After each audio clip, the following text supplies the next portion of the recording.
वैसे तो भारत में 29 राज्य हैं, लेकिन शायद इन 29 राज्यों में बिहार की जनता सबसे लकी है, क्योंकि आ रहे हैं आप सभी के चहेते आइकॉनिक स्टार, साउथ के सुपरस्टार अल्लू अर्जुन।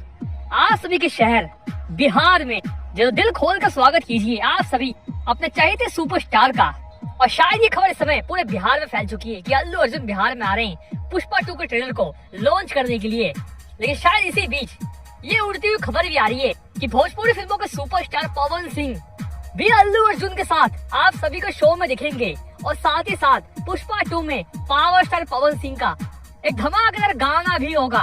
और शायद जिस तरह से पवन सिंह ने पिछले कुछ दिनों से बॉलीवुड में धमाका मचा रखा है, इतनी बात तो कंफर्म है कि इस खबर को हल्के में नहीं लिया सकता। ये अफवाह भी हो सकती है और इसमें सच्चाई भी। इस बात को हम इग्नोर नहीं कर सकते कि अल्लू अर्जुन बिहार में आए और भोजपुरी फिल्मों के सुपरस्टार पवन सिंह वो शो में न दिखे। ऐसा कैसे हो सकता है? तो कौन कौन फाइनली एक्साइटेड है अल्लू अर्जुन को सामने से देखने के लिए? और साथ ही साथ कौन कौन चाहता है कि पावर स्टार पवन सिंह भी अचानक एंट्री मार के इसमें चार चांद लगा दे? अगली वीडियो में इतना ही, मिलते हैं वीडियो में। धन्यवाद।